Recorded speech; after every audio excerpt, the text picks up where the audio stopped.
30 वर्षीय रोशन सुवर्णाने मुंबई लोकल ट्रेनमध्ये 22 वर्षीय प्रवाशाची चाकूने भुसकून हत्या केली। मिळालेल्या माहितीनुसार घटनेनंतर तब्बल 15 तासाच्या शोध मोहिमेनंतर पोलिसांनी आरोपीला अटक केली आहे।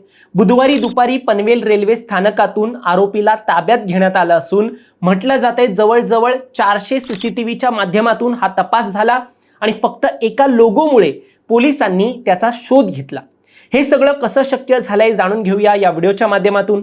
दरम्यान तुम्ही चॅनलवर नवीन आलाय तर लगेच सबस्क्राइब करा प्राईम टाइम महाराष्ट्राला, कारण असे महत्त्वपूर्ण अपडेट्स आम्ही नेहमी तुमच्यासाठी घेऊन येत असतो। माझं नाव ओमकार साळवी आणि या विषयाला आपण सुरुवातीपासून सुरू करूया। तर मंडळी, रोशन सुवर्णा हा मीरा रोड परिसरातील रहिवासी असून अंधेरी विमानतळाजवळील एका कार्गो हँडलिंग कंपनीत काम करतो। त्याच कंपनीत त्याचे वडील आणि मोठा भाऊ देखील काम करतात। पोलिसांच्या माहितीनुसार रोशन सुवर्णा विरुद्ध यापूर्वी कोणताही गुन्हा दाखल नव्हता।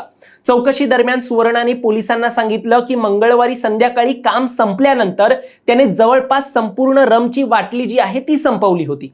सुरुवातीला अंधेरी पूर्व येथून टॅक्सीने घरी जाण्याचा त्याचा विचार होता, मात्र मुसळधार पाऊस आणि टॅक्सी मिळत नसल्याने त्याने अंधेरी रेल्वे स्थानकातून लोकल ट्रेनने प्रवास करण्याचा निर्णय घेतला।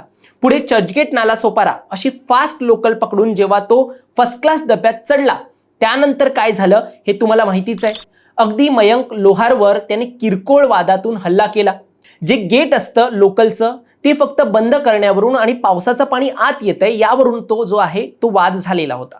आणि ट्रेन बोरिवली स्थानकाला जेव्हा पोहोचली तेव्हा तो ट्रेनमधून उतरला आणि गर्दीत मिसळून मग फरार झाला।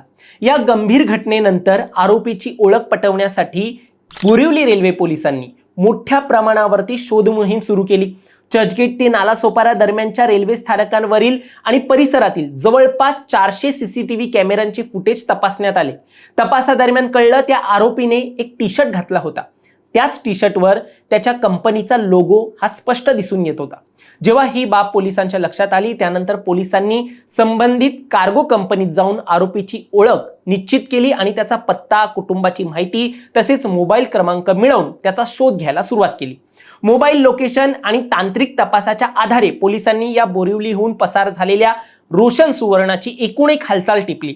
तपासादरम्यान कळलं या भाईने आपल्या मूळ गावी मंगळूरला जाण्यासाठी दुपारी 3 वाजताच्या बसची तिकीट देखील काढली होती। जसं हे पोलिसांना कळलं तसं तो बसमध्ये चढण्यापूर्वीच पोलिसांचे एक पथक पनवेल रेल्वे स्थानकाजवळ पोहोचलं आणि दुपारी 2 वाजण्याच्या सुमारास तो स्थानकात बसलेला असताना पोलिसांनी त्याला ताब्यात घेतलं आणि मग बोरिवली रेल्वे पोलिसांकडे नेलं आणि अखेर बोरिवलीत त्याला हत्येच्या आरोपाखाली अधिकृतपणे अटक झाली।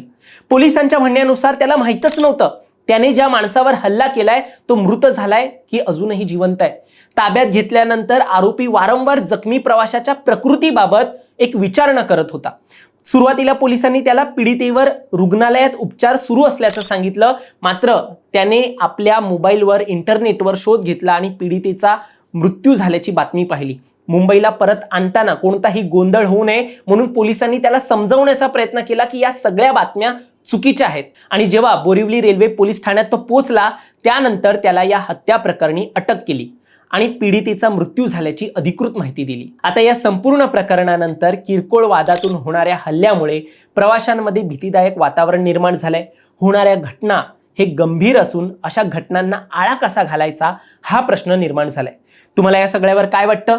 तुमचं मत देखील आम्हाला कमेंटमध्ये नक्की सांगा आणि असेच घडामोडी पाहण्यासाठी सबस्क्राइब करा प्राईम टाइम महाराष्ट्राला।